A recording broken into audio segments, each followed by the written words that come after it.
வீடியோவில் எதை பற்றி பார்க்க போகிறோன்னா ஒரு ஃபிக்ஷன் தான் பார்க்க போகிறோம். அவருடைய டைட்டில் என்னென்னா dry lips are to moving to Kapuskasing. இது வந்து யார் எழுதியிருக்காங்கன்னா தாம்சன் ஹைவே. அபவுட் ஆத்தர் பார்க்கலாம். இவர் வந்து ஒரு Canadian playwright and novelist. இவங்க வந்து எப்போ பிறந்திருக்காங்கன்னா 6th December 1951 வந்து பிறந்திருக்காங்க. இந்த ஃபிக்ஷன் வந்து எப்போ பப்ளிஷ் பண்ணியிருக்காங்கன்னா 1989 வந்து பப்ளிஷ் பண்ணியிருக்காங்க. இந்த ஃபிக்ஷனுடைய தேம்ஸ் ஓகே. கேரக்டர்ஸ் பார்க்கலாம். இந்த கேரக்டர்ஸ் நேம்ஸ் சில நேம்ஸ் எல்லாமே வந்து ப்ரொனவுன்ஸ் பண்ண வந்து கஷ்டமாக இருக்கும். ஸோ உங்களுக்கு எழுதுறதுக்கு எப்படி ஈஸியாக வருதோ அது மாதிரி வந்து ப்ரொனவுன்ஸ் பண்ணிக்கோங்க. ஃபர்ஸ்ட் கேரக்டர் ஜாகரி ஜெரிமா கீசர்ஜசன். இவங்களுடைய ட்ரீமை தான் என்ன செஞ்சுருக்காங்க, ஒரு ஃபிக்ஷனாக வந்து எழுதியிருக்காங்க. Next character Big Joey. இவங்களுடைய ஒய்ஃப் நேம் என்னென்னா கேசிலா அண்ட் இவங்களுடைய எக்ஸ் ஒய்ஃப் ஒருத்தங்க இருக்கிறாங்க அப்படின்னு வந்து கொடுத்துருக்காங்க. அவங்களுடைய நேம் பியோர் எஸ்ட்ரி பியோர்.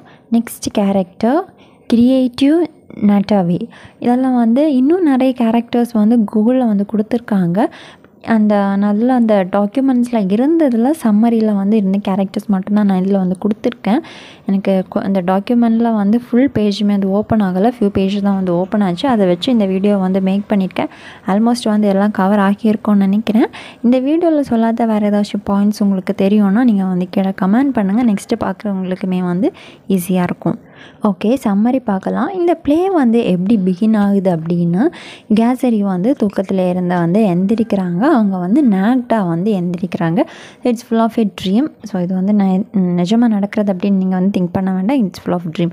ஸோ கேசரி வந்து தூங்கிட்டு இருக்கிறாங்க. அவங்க இப்போ வந்து வேக் பண்ணுறாங்க. எந்திரிக்கிற டைமில் அவங்க வந்து நேக்டாக இருக்கிறாங்க. ஸோ அவங்க எந்திரிச்சதுக்கு அப்புறமா வந்து கேசல்லாம் என்ன செய்கிறாங்க, கேசரியை போய் வந்து கிஸ் பண்ணுறாங்க. எங்கே அப்படின்னா அவங்களுடைய பட்டர் சீக்கில் வந்து கிஸ் பண்ணுறாங்க. இதில் நீங்கள் வந்து தெரிஞ்சிக்க வேண்டிய ஒரு விஷயம் என்ன அப்படின்னா கேசரி அண்ட் பிக் ஜாய் வந்து சேம் ஹவுஸில் தான் வந்து இருக்கிறாங்க. ஸோ அவங்க வந்து அவங்களுடைய ஹவுஸை வந்து ஷேர் பண்ணி அப்படி வந்து இருக்கிறாங்க. பிக் ஜாய் வந்து அவங்களுடைய வீட்டில் வந்து என்டர் ஆகுறாங்க. ஸோ எதுக்காக என்டர் ஆகுறாரு அப்படின்னா கேசரி வந்து அவருடைய ஒய்ஃப் கூட வந்து பிக் ஜாயுடைய ஒய்ஃப் தான் வந்து கேசெல்லாம்.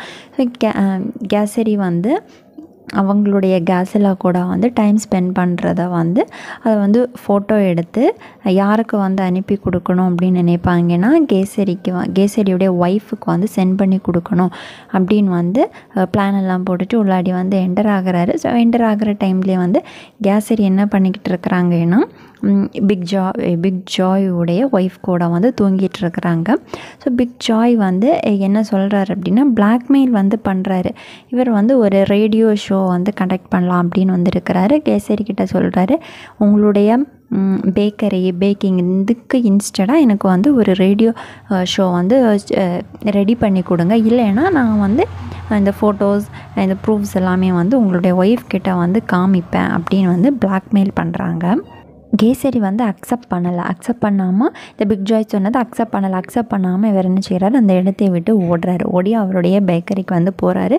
அண்ட் அவருடைய ஒய்ஃப் கிட்ட கேசரியோடைய ஒய்ஃப் கிட்ட வந்து கூப்பிட்டு சொல்கிறாரு, நம்ம பிஸ்னஸ் ரிலேட்டடாக ஒரு மீட்டிங் இருக்குது, ஸோ சீக்கிரம் வந்து வாங்க அப்படின்னு சொல்லிட்டு இன்வைட் பண்ணுறாங்க. கிரியேட்டிவ் நேட்டாவே இவங்க வந்து ஒன்ஸ் வந்து கேசலா நேட்டாவே வந்து என்ன செஞ்சுருக்காங்க, மேரேஜ் பண்ணியிருக்காங்க. இப்போது இந்த கேசலா வந்து யார் கூட வந்து இருக்கிறாங்க அப்படின்னா பிக் ஜாய் கூட வந்து இருக்கிறாங்க. அண்ட் யார் கூட வந்து தூங்குறாங்க, கேசரி கூட வந்து தூங்குறாங்க. நெக்ஸ்ட்டு ரிசர்வேஷன்ஸ் விமன்ஸ் வந்துருப்பாங்க இல்லையா அப்படின்னு, அந்த ஒதுக்கப்பட்டவங்க தாழ்த்தப்பட்டவங்க அப்படின்ட்டு. ஸோ அந்த விமன்ஸ் எல்லாம் வந்து என்ன டிசைட் பண்ணுறாங்க அப்படின்னா ஒரு ஹாக்கி டீம் வந்து மேக் பண்ணலாம் அப்படின்னு சொல்லிட்டு டிசைட் பண்ணுறாங்க. அவங்க நினச்சது மாதிரியே ஹாக்கி டீமையை வந்து க்ரியேட் பண்ணிக்கிறாங்க. அதோடைய ரெஃபரியாக வந்து யார் வந்து இருக்கிறா அப்படின்னா பியோர் வந்து இருக்கிறாங்க. முன்னாடி காலத்தில் எல்லாமே உங்களுக்கு வந்து தெரியும் இல்லையா, விமன்ஸ்க்கெல்லாம் வந்து அவ்வளோவா ப்ரிஃபரன்ஸ் வந்து கொடுக்க மாட்டாங்க. அதே மாதிரி தான் இவங்க வந்து ஃபர்ஸ்ட் வந்து இந்த ஹாக்கி கேம் வந்து ஸ்டார்ட் பண்ணுற டைமில் வந்து ப்ரிஃபரன்ஸ் எதுவுமே வந்து கொடுக்கல. ஆஃப்டர் வந்து க்ரியேட் பண்ணதுக்கு அப்புறமா என்ன செய்கிறாங்க, ஒரு மென்னுடைய ஹாக்கி டீமுக்கு வந்து எப்படி ப்ரிஃபரன்ஸ் கொடுப்பாங்களோ அதே மாதிரி என்ன செய்கிறாங்க, இந்த விமன்ஸுடைய ஹாக்கி டீமுக்கு வந்து ப்ரிஃபரன்ஸ் கொடுக்குறாங்க. இந்த விமன்ஸ் எல்லாம் விளையாடுறத பார்த்துட்டு மென்னுக்கு எல்லாமே வந்து ஒரு ஃபியர் வந்திருக்கு. அண்ட் இப்போ அதை வந்து என்ன சொல்கிறாங்க அப்படின்னா, இதெல்லாமே வந்து கேசரியுடைய ட்ரீம் அப்படின்னு சொல்கிறாங்க. இப்போ வந்து ஒரு ட்ரூத்தை வந்து ரிவீல் பண்ணுறாங்க. இதெல்லாமே வந்து ட்ரீம். கேசரி வந்து கேஸில் கூட என்ன செய்யலை, தூங்கலை. அவங்க வந்து என்ன செய்கிறாங்க, அவங்களுடைய ஓன் வீட்டில் தான் இருக்கிறாங்க. கேஸிலும் வந்து அவங்களுடைய ஓன் வீட்டில் இருக்கிறாங்க. கேசரியுமே வந்து அவங்களுடைய ஓன் வீட்டில் தான் இருக்கிறாங்க.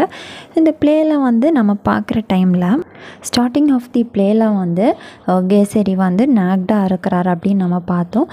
எண்ட் ஆஃப் தி பிளேயில் வந்து அதை கிளியர் கட்டாக வந்து சொல்லியிருக்காங்க. அவர் வந்து அவருடைய சன் வந்து நாக்டாக, ஒரு சின்ன சன் வந்து இருக்கிறாங்க. நேமும் கேரக்டர்ஸில் எதுவுமே வந்து மென்ஷன் பண்ணலை.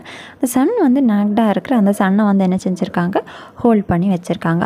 ஸோ இப்படி வந்து இந்த ஃபிக்ஷனை வந்து எண்ட் பண்ணியிருக்காங்க. இவ்வளோ உங்களுக்கு புரிஞ்சிருக்கும்னு நினைக்கிறேன். இதில் ஏதாவது டவுட்ஸ்னால் காமெண்ட் பண்ணுங்கள். லிட்ரேச்சர்கிட்ட வேறு ஏதாவது வீடியோஸ் வேணாலும் காமெண்ட் பண்ணுங்கள்.